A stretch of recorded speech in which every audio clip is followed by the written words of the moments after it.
Genesis says God regretted making humans.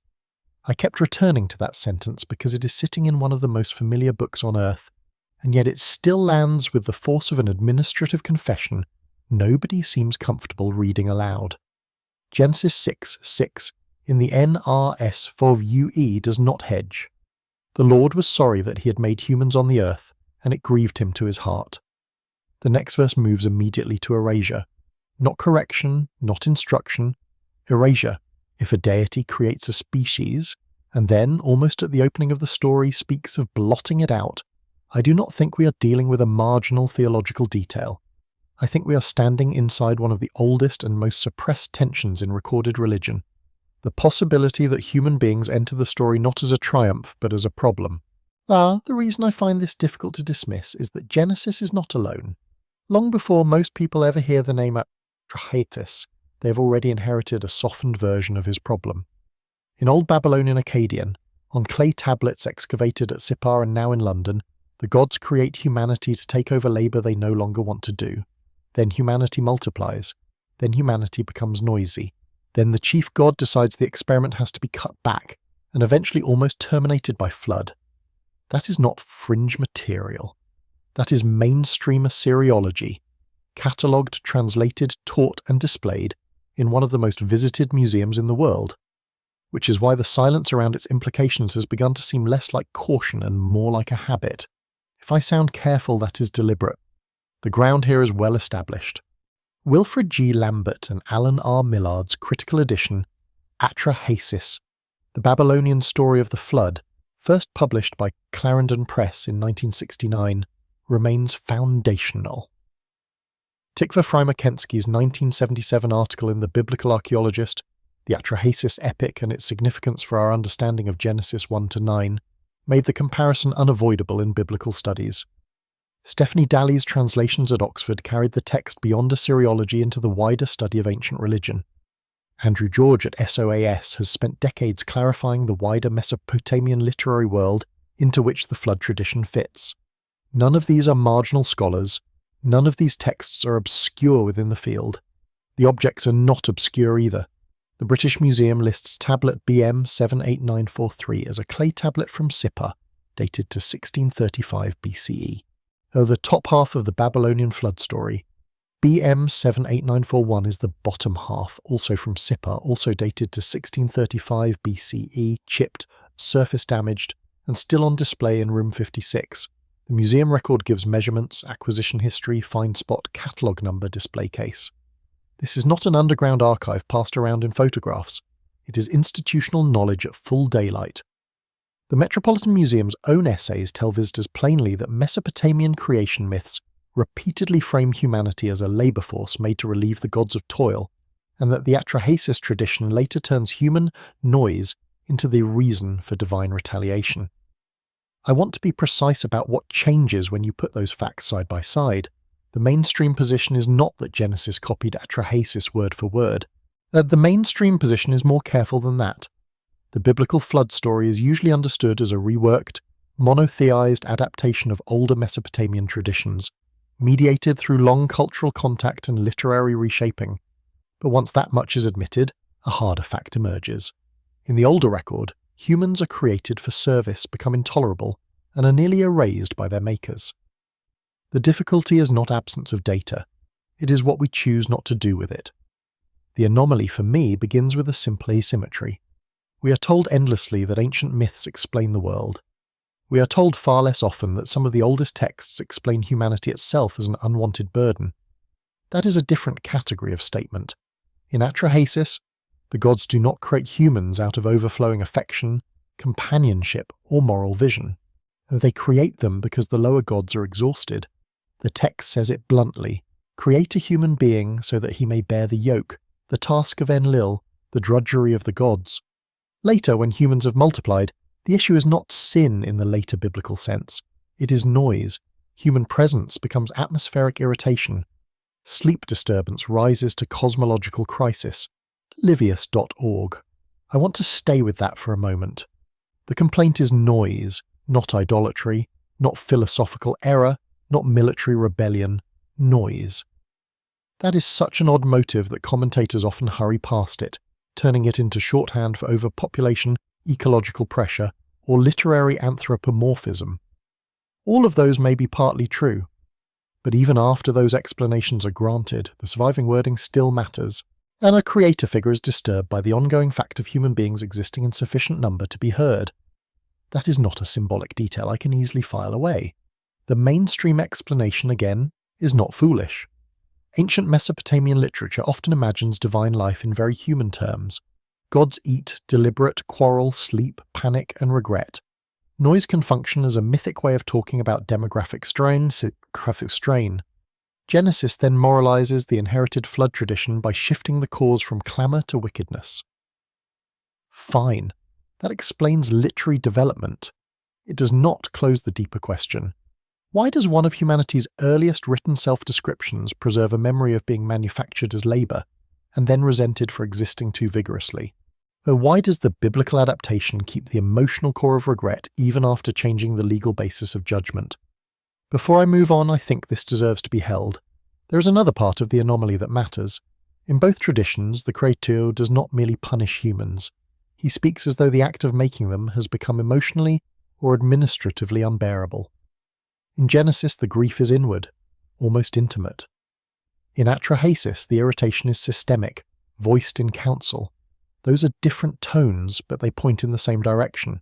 The crisis is not simply what humans did.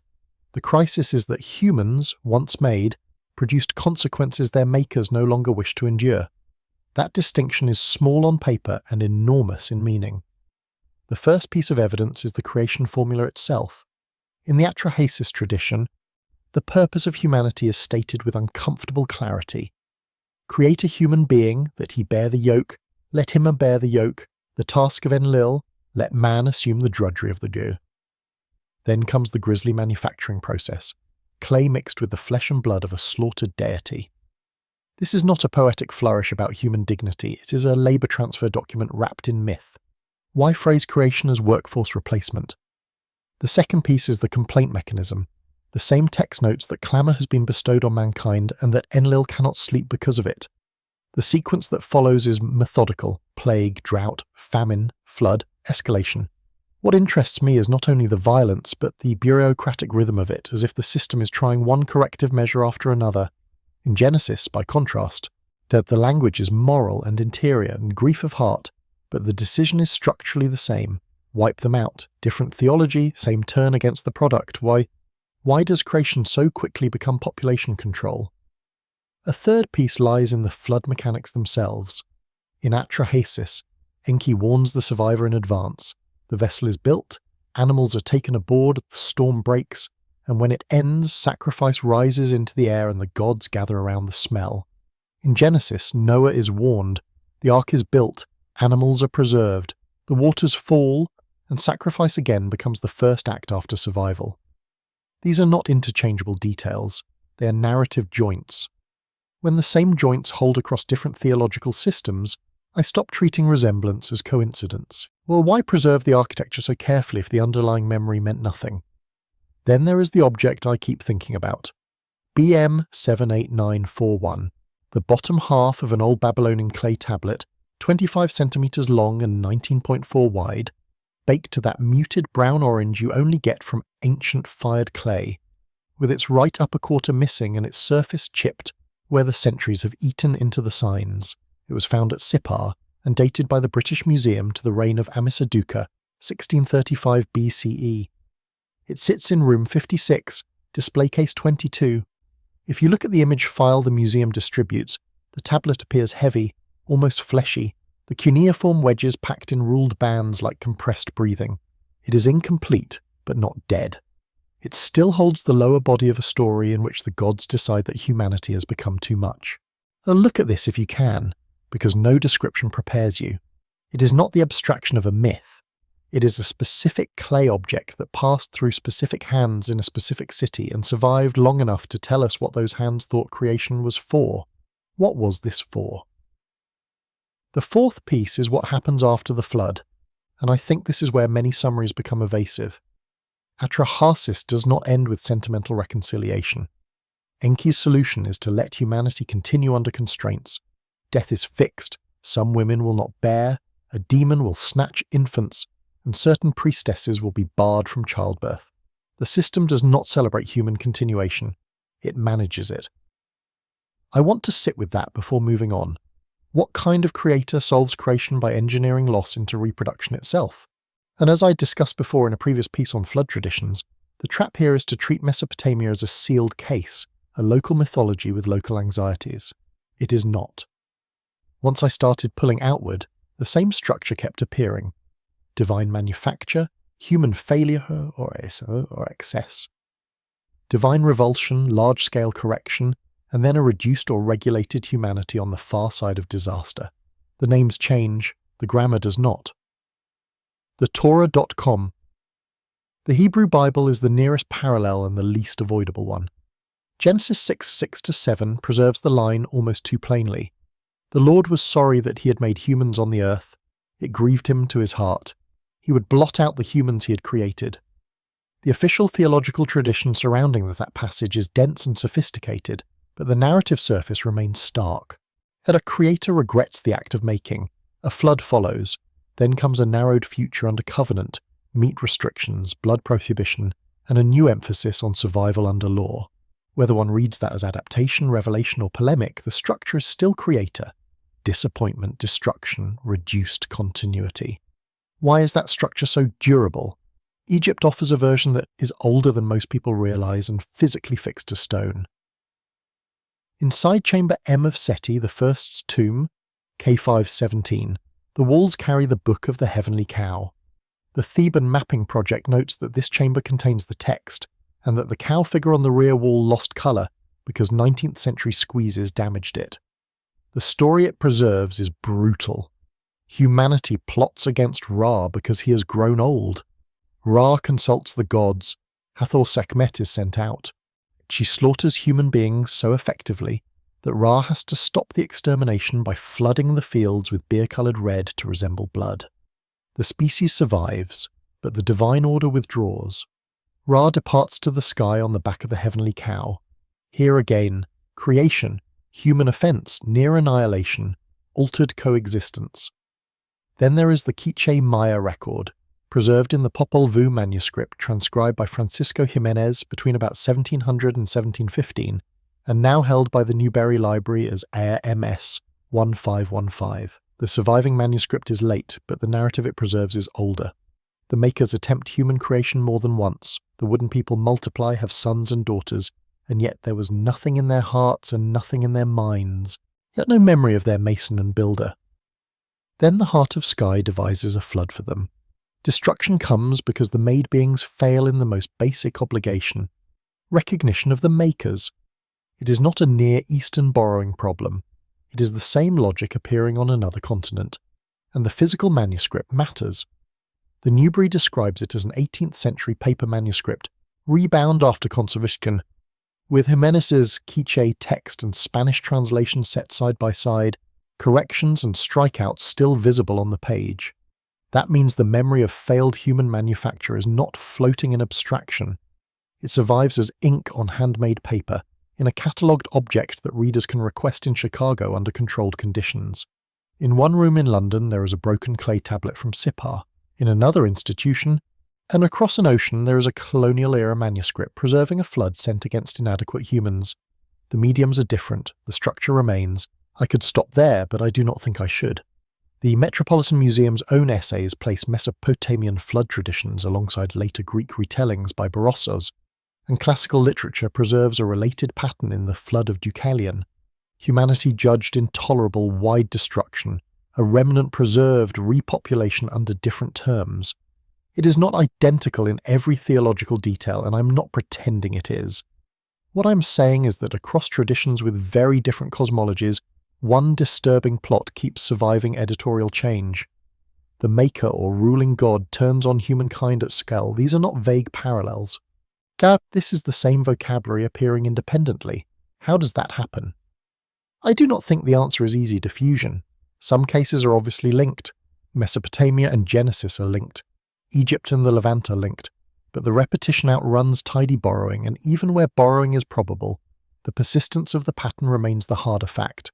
Cultures inherit what matters to them, editors remove what embarrasses them, and yet this image of humanity as a regretted manufacture keeps making it through.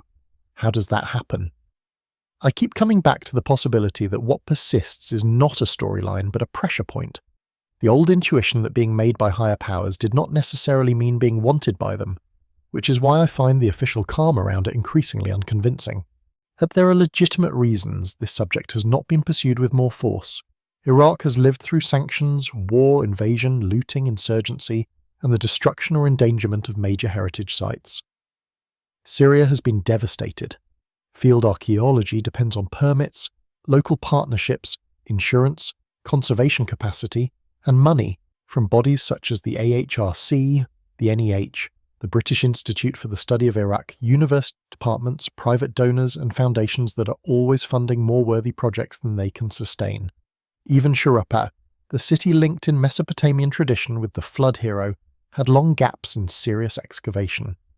After the University of Pennsylvania's 1931 work, the first excavation campaigns on the site were not conducted again until 2022 and 2024 under LMU Munich and the University Al-Qadisiyah, but those reasons are not enough, because the neglect is not only in the ground, it is in storage, in cataloguing, in translation, in the willingness to let consequences follow from material we already possess.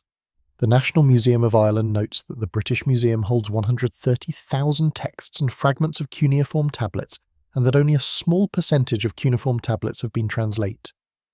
The British Museum's own records place the Atrahasis tablets in public view. George Smith announced the Flood tablet in London in 1872. Lambert and Millard's major edition appeared in 1969. The comparative problem has been visible for generations. 130,000 texts and fragments. And there is something else. The institutional language surrounding these texts is often accurate and strangely weightless. Museum pages say, Babylonian story of the flood. Survey essays say parallels. Course descriptions say comparative mythology. All true, but if a text in public custody says humans were made to bear divine labour and later nearly exterminated for their own clamour, then the issue is not whether we can classify it. The issue is whether we are willing to treat it as evidence for how some of the earliest literate societies understood the human condition. We have become very good at curating discomfort into terminology. I am not describing a coordinated suppression. I am describing something more diffuse than that, and in some ways more troubling. A collective agreement about scale. We are willing to say that stories travel, but we are willing to say that myths overlap. We are much less willing to stay with the possibility that the overlap preserves an ancient intuition no civilization ever fully managed to domesticate, that the maker and the made were misaligned from the beginning. Which I have covered in a previous piece on temple economies, where service to the gods looked less like devotion than obligation. Institutions can accommodate data, they struggle with implications, and that failure of curiosity has consequences.